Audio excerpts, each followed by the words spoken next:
এবার দাদার অনুগামী পথে পথযন্ত্রণা দিতে আম জনতাকে এবং পুলিশকে অশ্রাব্য ভাষায় কথা বলতে এবার ময়দানে বিপ্লব করতে নেমেছেন দাদার অনুগামী। দাদা উত্তরবঙ্গের দিকে যাত্রা করেছেন শুরু নরম করে, আর দাদার অনুগামী পথে নেমেছেন মুচিপাড়ায়, যানজট সৃষ্টি করেছেন, পথ যন্ত্রণা দিয়েছেন।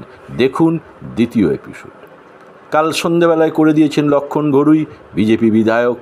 এবার তো দাদার অনুগামীকে পথে নামতেই হবে।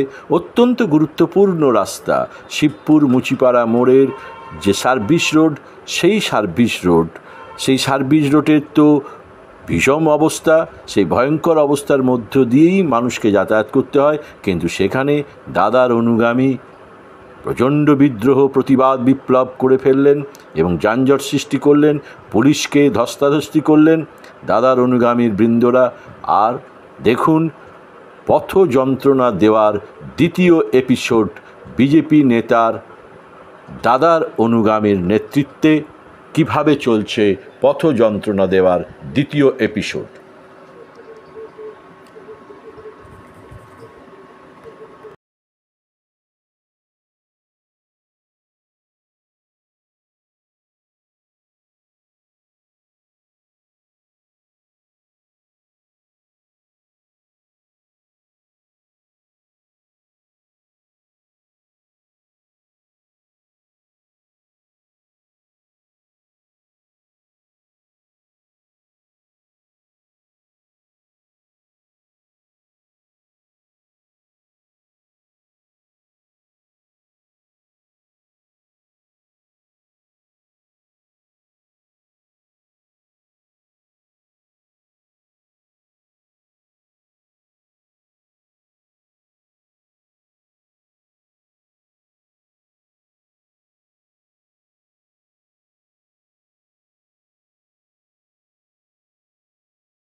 পুলিশ প্রশাসন হায় হায়, পুলিশ তুমি উঠি ছাড়ো, পুলিশ তুমি উঠি ছাড়ো, পুলিশ প্রশাসন হায় হায়।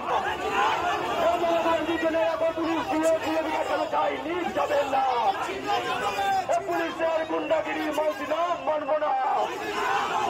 পুলিশ প্রশাসন হায় হায়, পুলিশ প্রশাসন হুঁশিয়ার, এই পুলিশ প্রশাসন দুরাটো, পুলিশকে চলাই তো ভারত মাতা কি। পুলিশের গুন্ডাগিরি মানছি না, মানব না।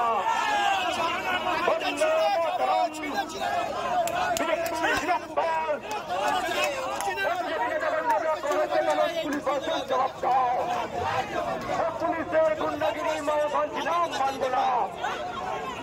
তৃণমূলের সন্ত্রাসের বিরুদ্ধে সমস্ত মানুষ এক হয়।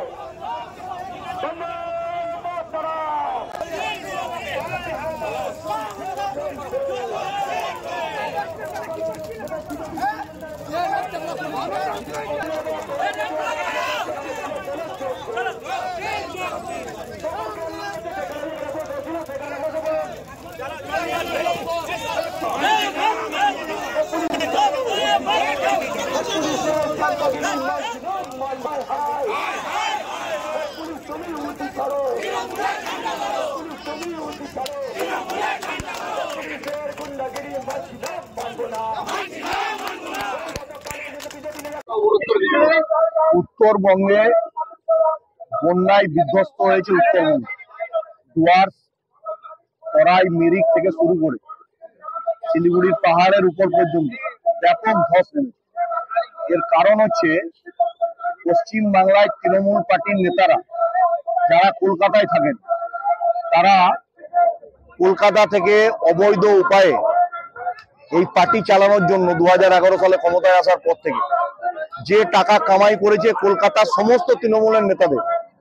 একটা করে রিসোর্ট আছে তরায়ে, ডুয়ার্সে, উত্তরবঙ্গের বিভিন্ন জায়গায়। সেখানে জঙ্গল কেটে সাফা করে দেওয়া হয়েছে। আপনারা দেখেছেন বন্যায় শয়ে শয়ে কাঠ ভেসে যাচ্ছে। এই কাঠ কোথা থেকে এলো? লোকে মনে করছে পুষ্পা 2 সিনেমা দেখছে, বাংলায় শুটিং হচ্ছে। জঙ্গল কেটে সাফা করে দেওয়া হয়েছে। এই জঙ্গলের কাঠ যখন ভেসে যাচ্ছে, ধস নেমেছে। আমাদের উত্তরবঙ্গের বিজেপির সাংসদ খগেন মুর্মু শঙ্কর ঘোষ মুখ্য সচেতক বিধানসভার, রাজু বিস্তা শিলিগুড়ির এমপি থেকে শুরু করে আমাদের সুকান্ত মজুমদার মন্ত্রী, শ্রমিক ভট্টাচার্য রাজ্যসভার সাংসদ, রাজ্য সভাপতি এবং আজকে বিরোধী দলনেতা গিয়েও এখন পৌঁছাচ্ছে। ত্রাণ দেওয়ার জন্য যাচ্ছে, সেখানে জ্বালা।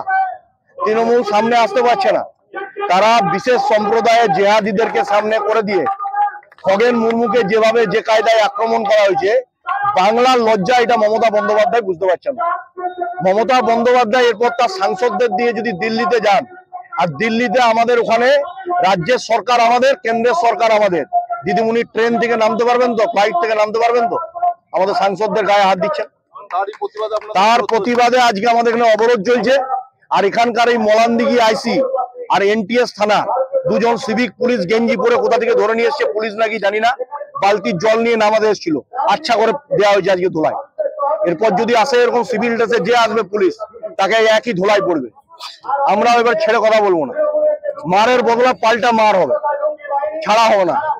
আমাদের সাংসদ বিধায়কদেরকে মারবে আর এখানে পুলিশ তৃণমূলের দালালি করবে। তৃণমূলের এক নেতা দুর্গাপুরে বসে ফোন করে বলে দেবে যে কি বলে অবরোধ তুলে দিতে হবে বিজেপির, আমরা সেই পাত্র নয়। টায়ার জ্বালিয়ে নেমাতে আসছে আর সারা দিন কয়লা বালি গরুর টাকার মাল তুলছে মুচিপাড়ায় দাঁড়িয়ে দাঁড়িয়ে, তখন এদের হচ্ছে চেতনা ফেরে না। এদের বউ দেখে অনুব্রত মন্ডলরা মা মাসি এক করলে তখন এদের চেতনা ফেরে না, তখন টেবিলের তলায় লুকায়। আর বিজেপির আন্দোলন দেখলে এদের হচ্ছে অ্যাগ্রেসিভনেস বেড়ে যায়। অবরোধ এখন 8 ঘন্টা চলবে। আজকে অবরোধ উঠবে না। পুলিশের যদি বাবার ক্ষমতা থাকে, এডিপিসির যত পুলিশ আছে নিয়ে আসুক, তারপরে সে অবরোধ তুলবে। এই অবরোধ উঠবে না। ভারত মাতা কি।